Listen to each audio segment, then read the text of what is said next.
Audio Jungle.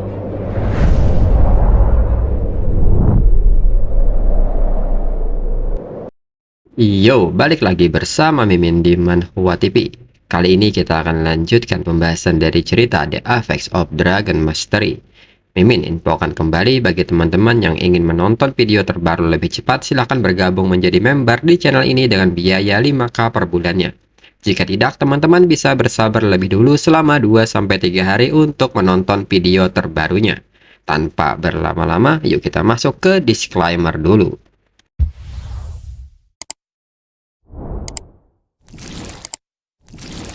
Disclaimer, silahkan abaikan hal ini jika kalian sudah mengerti. Ini peringatan mengenai konten di channel ini. Video ini berisi alur cerita komik yang mempermudah bagi teman-teman untuk mengetahui isi ceritanya dan memahami alur ceritanya. Jika ada kesamaan tokoh, tempat, maupun isu yang sedang hangat, itu benar-benar tidak disengaja. Dan peringatan bagi teman-teman untuk tidak mencontoh atau meniru perkataan maupun perbuatan yang tidak baik yang ada di video ini. Karena cerita ini hanyalah fiktif belaka. Jika mengerti, yuk kita masuk ke ceritanya. Cerita berlanjut. Kemudian saat ini di luar Dark Tower, Andre masih berhadapan dengan tentara demon. Dan nampaknya Andre tidak mengalami kesulitan dalam melawan mereka.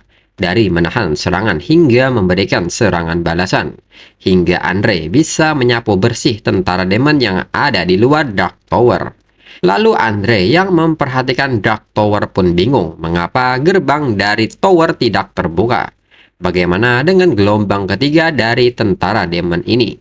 Namun tiba-tiba Dark Tower itu sendiri meledak, hingga efek ledakan ini membuat Andre terlempar dan terjatuh.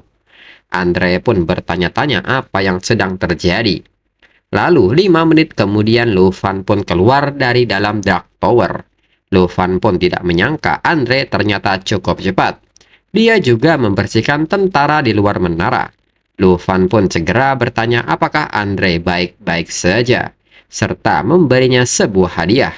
Andre yang menerima benda ini pun kaget dan bertanya benda apakah ini. Dan ternyata Luffy memberikan sisa potongan dari Earth Demon yang telah mengaktifkan skill Death and Rebirth, di mana setelah skill ini aktif, seseorang dapat hidup kembali dengan 10% health point dari mayat 10 menit. Setelah kelahiran kembali, kekuatan serangan akan meningkat 100%, pertahanan turun 200%, dan health point akan berkurang setiap detiknya. Dan waktu tersisa adalah 4 menit sebelum kebangkitan. Kemudian Andre yang terus memperhatikan benda ini pun merasa benda ini terlihat sangat aneh. Luffy pun meminta Andre untuk berhenti waspada. Ini adalah kepala Earth Demon. Luffy pun meminta Andre untuk cepat mengambil tindakan sebelum dia bangkit sepenuhnya. Andre pun seketika bingung dan bertanya apakah Luffy sedang memberinya poin. Luffy pun menyebut bahwa semua poin di Dark Tower adalah miliknya. Jika dirinya membunuh Earth Demon ini lagi, misi Andre akan macet selamanya. Mendengar hal ini, Andre pun menyebut bahwa Luffy adalah benar-benar teman sejati. Dan seketika Andre memberikan pukulan terakhir hingga skill Death and Rebirth terganggu. Hingga skill ini juga dibatalkan dan membuat Earth Demon terbunuh. Kemudian paginya, kini mereka tengah santai dan beristirahat. Andre pun tertawa dengan puas dan menyebut dirinya beruntung berteman dengan Luffy. Penyelesaian tugas memberinya 200.000 poin, dan dirinya sekarang berada di peringkat kedua. Luffy pun mengatakan bahwa dengan ini aliansi sementara mereka telah berakhir. Mendengar hal ini, Andre pun seketika terdiam.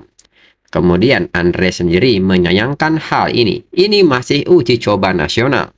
Bagaimanapun juga, mereka masihlah rival. Jika mereka bertemu sebelum kompetisi, dirinya pasti akan mentraktir Luffy minuman yang enak. Luffy pun meminta Andre untuk tidak terlalu bersedih. Mereka akan punya kesempatan lagi di lain waktu. Mendengar hal ini, Andre pun sudah memutuskan tak ada yang boleh mati di sini. Setelah uji coba nasional berakhir, Andre mengajak Luffy untuk minum dengan banyak. Dan dirinya akan mentraktir Luffy serta mengulurkan tangannya. Luffy pun meraih tangan Andre dan menyebut bahwa ini adalah janji. Andre yang tertawa pun membenarkan hal tersebut. Lalu di saat itu Andre baru ingat dan meminta Luffy untuk menerima poin ini. Lufan yang menerima poin sebanyak 50.000 ini pun bertanya-tanya apakah yang sedang terjadi. Andre pun menyebut setelah makan begitu banyak makanan dan mengganggu VVV Lufan. Sekarang Lufan telah membantu menyelesaikan misinya. Andre tahu poin-poin ini tidak terlalu berarti banyak bagi Lufan. Tapi Andre meminta tolong untuk Lufan menerimanya. Dirinya benar-benar merasa tidak enak. Lufan pun menyebut bahwa Andre sekarang menjadi tampak malu-malu. Itu benar-benar tidak seperti Andre biasanya. Dengan ini, dirinya tidak akan menolak poin ini. Andre pun tertawa, namun dirinya bermaksud menanyakan sesuatu sebelum pergi. Lufan sangat kuat, dan Lufan memiliki begitu banyak hewan peliharaan naga yang kuat. Mengapa membuang-buang waktu dengan orang-orang yang tidak berguna itu sebelumnya? Hanya dengan 2 atau 3 pukulan bukankah itu akan terselesaikan? Lufan pun menjelaskan bahwa ini adalah elit baru dari berbagai negara. Ada banyak profesi tersembunyi yang belum dirinya lihat. Ini adalah waktu yang tepat untuk mengamati karakteristik mereka dan memperluas pengetahuannya. Itu tidak membuang waktu sama sekali. Lagi pula orang yang akan menang pada akhirnya adalah dirinya. Andre pun tidak menyangka bahwa dirinya mendengar kata-kata yang keren lagi di sini. Dengan ini, Andre merasa bahwa dirinya tidak boleh ketinggalan. Saatnya untuk mengambil beberapa tugas dan mengumpulkan poin. Dan seketika Andre pun pamit untuk pergi. Lufan sendiri menilai bahwa Andre tidaklah buruk. Lufan pun berharap bahwa dirinya tidak akan mendapatkan misi PVV untuk memburunya. Dan sekarang kembali ke bisnis. Pasukan bonekanya yang gugur kini mempunyai anggota baru. Kemudian beralih ke ruang komando ujian. Pengawas dari negara salju pun tertawa melihat papan peringkat. Kerja keras Andre membuatnya melompat 2 tingkatan melampaui negara bintang dan negara Taiki. Orang-orang pun mengucapkan selamat kepadanya. Sepertinya Andre mengalahkan Demon 9 alam. Dan ini bukanlah hal yang mustahil. Namun sebagian dari mereka menyebut dia terlalu optimis. Perwakilan negara salju bisa melakukan itu semua karena perwakilan negara naga. Mereka pun membenarkan hal tersebut. Jika perwakilan lain terjebak dalam tugas ini, mereka juga tidak bisa melakukannya. Lalu pengawas dari negara salju pun menghampiri Han Fanbei dan mengucapkan terima kasih kepada perwakilan negara naga dan meminta Han Fanbei menerima penghormatan dari negara salju. Han Fanbei pun menyebut bahwa Andre adalah pria yang hebat, selalu membantu orang lain yang membutuhkan. Dia layak untuk dihormati. Lalu orang-orang pun menyebut bahwa pada tingkat ini, negara tuan rumah yaitu negara Taiki malah jatuh ke peringkat ketiga. Namun orang-orang pun meminta mereka memelankan suaranya. Tidakkah mereka memperhatikan Jin Jaian yang sudah cukup lama terdiam? Lalu dalam pikiran Jin Jaian sendiri, Jin Jaian menilai, bahkan orang yang berotot dan tidak punya otak malah melampaui Jin Chenghan. Jika negara bintang membuat dorongan yang lebih baik, negara Taiki mungkin bahkan tidak dapat mempertahankan peringkat ketiganya. Dengan ini, mengendalikan peserta dengan misi tidak membantu. Menyesuaikan jumlah Demon 9 alam juga tidak membantu. Dengan ini, hanya ada satu metode lagi yang tersisa. Kemudian di saat yang sama, seorang petugas memanggil Jin Jaian dan memintanya untuk ikut dengannya karena ada sesuatu yang penting. Namun Jin Jaian sendiri meminta mereka untuk tidak mengganggunya. Selain itu, masalah mendesak apa yang mereka punya. Petugas pun menyebut bahwa itu sangat penting. Scroll yang diminta sudah selesai dibuat. Jin Jaian pun seketika tersenyum dan ini adalah metode terakhir yang dapat diterapkan. Dengan ini, Jin Jaian meminta petugas untuk segera menyerahkan hal itu kepadanya. Kemudian Jin Jaian pun mengikuti petugas dan kembali bertanya apakah scroll itu sungguh sudah selesai. Petugas pun membenarkan hal tersebut. Ini semua berkat pintu belakang yang Jin Jaian tinggalkan saat merancang dunia rahasia. Karena ini adalah barang darurat sekali pakai. Tidak akan cukup waktu untuk memeriksanya. Jadi mungkin ada masalah. Namun profesi dari Master of Enhancement telah mengkonfirmasi bahwa itu dapat digunakan. Dan diketahui bahwa ini adalah scroll information. Saat digunakan saat uji coba nasional dapat membuat portal ke lokasi yang ditentukan dalam uji coba wilayah rahasia nasional yang berlangsung selama 90 detik.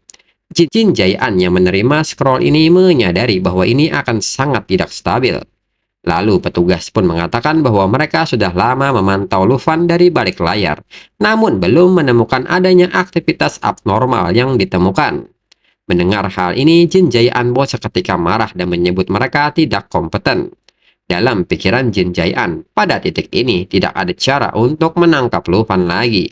Dirinya harus menjalankan rencana terakhir. Lalu Jin Jae-an pun meminta mereka berdua untuk berjaga di lorong ini. Dan jangan biarkan siapapun mendekati sampai dirinya kembali. Mereka pun mengerti, namun mereka kembali bertanya apa maksud Jin Jae-an mengatakan hal ini. Jin Jae-an pun menyebut bahwa dirinya akan menggunakan scroll ini untuk secara pribadi memasuki dunia rahasia dan menyampaikan pesannya. Petugas itu pun menyebut bahwa tindakan Jin Jae-an terlalu berbahaya. Scroll ini hanyalah produk eksperimen. Jika pengawas lain menyadari atau jika penampilan Jin Jae-an terekam dalam siaran langsung, itu akan menimbulkan masalah besar. Namun Jin Jae-an sendiri menyebut bahwa itu sebabnya dirinya sudah memberitahu pengontrol utama dan direktur untuk tidak menunjukkan cuplikan peta gurun sampai dirinya kembali. Dan mereka berdua harus menjaga tempat ini. Jika ini ditemukan, reputasi negara Taiki akan anjlok. Jin Jae-an pun bertanya kepada mereka berdua apakah sudah mengerti. Mereka pun akhirnya mengerti. Lalu Jin Jae-an mengatakan bahwa ada satu hal lagi yang harus mereka perhatikan, yaitu untuk mengaktifkan Ultimate Mission. Lufan saat ini sedang mencari misi Demon 9 alam yang baru, dan waktu adalah esensi. Kemudian berpindah ke dalam uji coba nasional wilayah gurun, dan saat ini Lufan tengah berada di wilayah gurun. Lufan yang memperhatikan layarnya pun menyebut bahwa kali ini misinya adalah Earth Demon di wilayah gurun.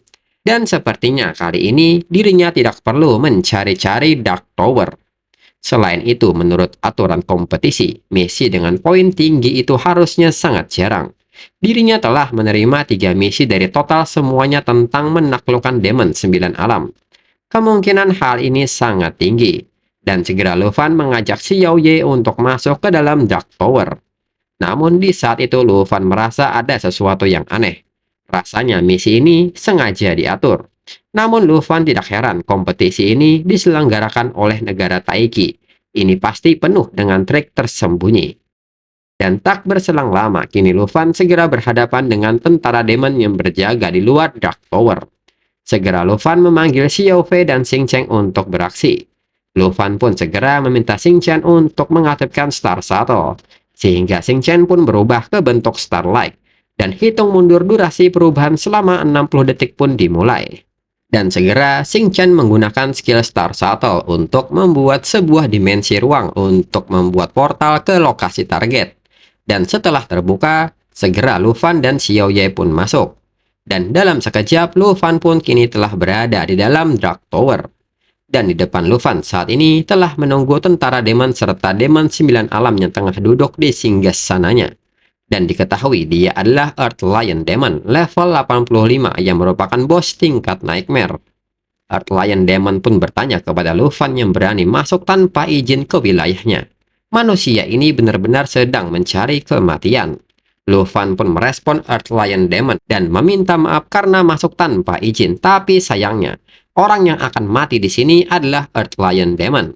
Dan di saat yang sama, Xiao Fei sendiri telah mengaktifkan skill Natural Assimilation dengan memanggil Fallen Twin Dragon. Dan Fallen Twin Dragon sendiri kini menggunakan skill Puppet Control untuk mensummon Earth Demon yang kali ini disebut dengan Lisi, serta Earth Set Demon. Dengan ini, Lufan menekankan bahwa mereka akan segera menyelesaikan hal ini, karena dirinya sedang terburu-buru. Di samping itu, di tempat yang sama di wilayah gurun, seorang peserta lain memohon untuk tidak dibunuh. Seseorang pun merespon dan mengarahkan pedangnya karena orang ini memohon kepadanya. Dan ternyata orang yang ada di depannya saat ini adalah Musashi. Musashi pun bertanya bagaimana orang ini berencana untuk mengemis kepadanya. Dan diketahui peserta ini berasal dari negara Miko yang bernama Uspen. Dan saat ini berada di posisi 14 dengan poin 42.000 lebih. Uspen pun menyebut bahwa dirinya akan melakukan apa saja. Dirinya akan mentransfer semua poin kepada Musashi dan segera menghilang dari kompetisi ini. Musashi pun menyebut bahwa itu adalah hal yang membosankan. Dirinya bisa saja membunuh Uspen dan tetap mendapatkan poin. Lalu Musashi pun menawarkan sesuatu. Musashi pun meminta Uspen menjilat sepatunya dan berteriak bahwa semua orang dari negara Miko adalah binatang. Musashi pun bertanya mengenai pendapat Uspen mengenai hal ini. Uspen sendiri merasa bahwa dirinya tidak bisa melakukan hal itu. Musashi pun seketika marah mendengar Uspen tidak bisa melakukannya. Namun pada akhirnya karena ketidakberdayaan Uspen, pada akhirnya Uspen meminta maaf dan akan melakukannya. Dan seketika Uspen pun menjilat sepatu Musashi dan mengatakan hal tersebut. Namun Musashi meminta Uspen mengatakannya dengan keras. Lalu Musashi pun tertawa puas mendengar hal ini. Uspen benar-benar melakukan apa saja. Namun secara tiba-tiba sebuah serangan datang dan serangan itu menembus tubuh Uspen dan membuatnya terbunuh. Musashi pun seketika terdiam dan bertanya kepada Jin Chenghan dengan kesal, apa yang sedang Jin Chenghan lakukan. Dirinya belum selesai bersenang-senang. Jin Chenghan pun mengatakan bahwa Uspen tetap akan terbunuh. Dirinya tidak percaya Musashi akan benar-benar membiarkannya pergi. Musashi pun menyebut Jin Chenghan tidak menyenangkan sama sekali. Membunuhnya tidak bisa dihindari tetapi itu terjadi pada dirinya. Jin Chenghan baru saja mencuri poinnya. Jin Chenghan pun menyebut Musashi terlalu lambat. Dirinya membunuhnya bukan demi poin, tapi karena mereka masih punya misi yang harus diselesaikan. Musashi pun seketika bingung misi yang disebut oleh Jin Chenghan. Jin Chenghan pun meminta Musashi untuk diam sekarang dan dengarkan. Namun di saat yang sama perhatian Musashi pun teralihkan dengan sesuatu yang lain. Dan ternyata Jin Jae-an muncul di belakang mereka. Jin Chenghan pun seketika bertanya apakah Jin Jae-an memiliki informasi yang mendesak. Musashi pun kaget melihat pengawas negara Taiki datang secara pribadi ke sini. Dan untuk episode selanjutnya tunggu minggu depan lagi. Sekian dan terima kasih.